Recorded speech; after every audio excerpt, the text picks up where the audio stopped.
Hey everybody, missed you last week. Hope you're well. You're doing great in this isolation type of thing we got going on here. Having fun with family, doing okay with your online lessons at school. Anyway, I just thought it'd be fun. Let's do another pocket lesson, okay? We're gonna do bones of the leg. Now, if you remember when we did bones of the arm, we came up here and we talked about the three bones that made the shoulder. Okay, and so we had the scapula that scooped, the classic clavicle, and the funny humerus. So we're going to look at the hip, how that compares. All right, so for us, we don't have three bones that make up, three separate bones that make up the shoulder like we do here. In the hip, we only have two. Now, this is what one side of your hip looks like. It's called a pelvic bone. It's actually three bones that are fused together. All right, now it's pretty cool. Look at that deep socket right there, okay? It's called the acetabulum, okay? All kinds of great jokes with that, okay? Then this, get ready. Remember that funny humerus? See that funny humerus right here? We have that. That's your arm bone, okay? Well, look at this guy. Wow!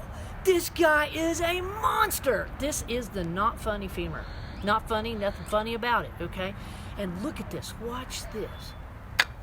How cool is that? All right, so do you remember that we did that the arm was a ball and socket? Okay, let's do it together. You ready? So here we go. There's the glenoid cavity, and there's our humerus. And now they don't touch. You don't want bones to touch, then they rub together. Actually, they've got a coat of cartilage on each one of them, a white, thick, tough cartilage called hyaline cartilage, and it keeps them from rubbing together. Okay, now you remember how we talked ball and socket? Okay, so let's do this. Ready? So take your arm and go all the way around in a circle. And we're kind of making a circle, the circumference of a circle. So this is called circumduction. Yeah, excellent. Okay, good. Everybody good? Okay, now we're going to make the joint of the hip. Now make you a real deep U. Okay, that's your acetabulum. Now make a fist and break it over, just like that for the femur. See? So this is the head and the neck of the femur. That's what you're doing. Okay, we're going to fit those together. Here we go. And lock it in. Now, even though I said they don't touch, these guys have a tighter fit in them, okay? And so not only are we doing bones of the leg today, but we're going to talk about a little bit about joint stability and range of motion. So what do you notice about this ball and socket? It's a ball and socket too, right? But they fit together better. Okay, now watch this neat rule. When bones of a joint, okay, which are called articulations, fit together like this structurally, this gives them more stability. They're stronger, okay? But there's a catch. The better the bones stick together or fit together, then the less range of motion they have. Which means, ready? Let's do this. Ready? Here we go. Circumduction with your arm. Go all the way back with your arm. Look at that. Okay, now, ready? Stand up. Okay, now do the same thing with your hip. Okay, now wait a minute. I can do this with my arm. That's about as high as I can get with my leg. Why? Well, again, here's the shoulder. Look, has more range of motion, less stability, but your hip has less range of motion, more stability, even though they're both ball and socket. Now, you would not want this joint right here, your shoulder joint, down here at your hip. Why? Well, my gosh, your legs would be going everywhere. What happens if you hit ice? Woo! You could be everywhere, right? Now, if you had your hip joint up here, everything could only be this high. Yeah. So cabinets would be this high. If we threw pitches, we'd have to sidearm everything. So, neat intelligence of the body. Structure determines function. So this is the structure of your shoulder joint so that we have greater range of motion. Function determines location. So because we need greater range of motion up here, that's why this joint's up here. And that's why this joint, which is more weight bearing and strong, is down here, because it's going to carry more weight and more stress from us walking and running. Cool, huh? Okay, ready? All right, so let's look at this cool femur. Next week, on next Tuesday, we're going to talk about why this guy has been titled the strongest bone in your body, okay? For right now, let's just take a look at him. Pretty cool, isn't he? Okay, this is the back side of him, what is known the posterior side. Look at that little groove in there, okay? There you go. Excellent. Okay, so this is the femur, all right? That's your thigh bone, Okay, right here. Do you see him? That's your thigh bone. Now, this guy sits on top of this guy right here. See him? Now, this is the tibia. Okay, you know it is your shin bone. Now, look how he has a flat top, and then he has a crest.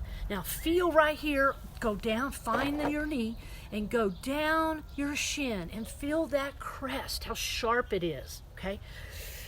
Ever accidentally hit this on the furniture? Ooh, gosh, it hurts. Bone, this bone right here isn't very well protected, so when it hits furniture or anything like that, it hurts. It hurts. Okay, so here we go. Now watch this. So you make a V, you hold your hand like this, all right, for the crest, and then you do this.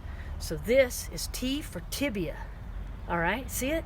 Okay, so you'll never forget it. All right, the tibia and the femur, this is the second largest bone, okay? So this is your largest, this is your second largest. And they have two rubbery little shock absorbers called fibrocartilage, meniscus, doinga, doinga, doinga, doinga, to be in between. So they're coated with hyaline cartilage to protect them from rubbing together. Then they have two cartilages in between them. Now they're a hinge joint, look at that. See this? See that hinge joint? All right, now wait. Let's go back to the elbow. Remember how we made the ulna and then the humerus fit in here? This was also a hinge joint. Let's look at it again right here.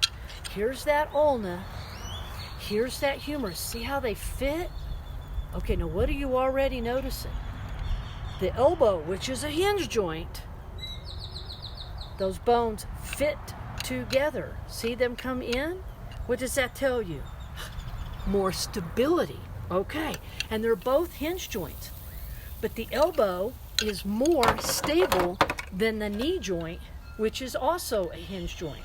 See that? They're held together with 4 strong ligaments. But goodness gracious, look at that. It can move around. That's why it has to be held together. All right, here's another neat little, great little trick for you. So if I have a shoulder, like the shoulder, if I have my shoulder joint, if I have a joint like my shoulder, finally got that right, okay, and it has all this range of motion, and it gave up stability, where's it going to get stability from? Your knee joint. Just right here. Just do this. There's your knee joint. Here's your femur. Here's your tibia. Look at that. It goes all over. So where does a joint, a hinge joint, and where does a shoulder joint that aren't very stable get stability? Let's find out. Feel right here. These are your pectorals. Yeah. Deltoids. Trapezius. And the big latissimus dorsi. Oh, feel your thigh muscles. Yeah, they cross your knee. They come across your knee. So muscles give stability to joints that are unstable. Okay, so let's just review real quick. If a joint has stability from structure, okay, it loses range of motion. If you have a joint that has lots of range of motion, it has to get stability from muscles. You got it, okay? All right, so we have the femur and we have the tibia.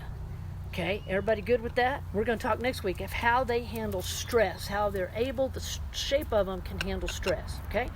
Then, next door to the tibia is this skinny little guy right here, see him? He sits right next door to him. Okay, and he's called the fibula, okay? He's a little bone with a big name. He is not weight-bearing. Okay, wait, weight-bearing? Look at that tibia and look at that fibula. See, weight-bearing, not weight-bearing. How do I know? Because the bones talk to you. What? Listen, I know I'm telling you. A bone is telling you, the bigger I am, the stronger I am. So a big bone like this is weight-bearing. What does this tell you? Not weight-bearing. Okay, T-Rexes, aren't they great? Think about, oh my God, they're massive. And then what do you have up here? You have 2 little dinky arms. They're not weight-bearing. Yeah, they're just for picking food. So what happens if a T-Rex falls down? Exactly, they can't get up. They have to flop their tail around and maybe flip themselves up, but up they can't push themselves up because those are dinky arms. Those are not weight-bearing. They couldn't do it. Ooh, they're not strong enough, okay? This guy, all this guy is for is just for muscle attachment. Isn't that neat? All right? Okay, so that compares. Let's go back to this. Let's look at the femur.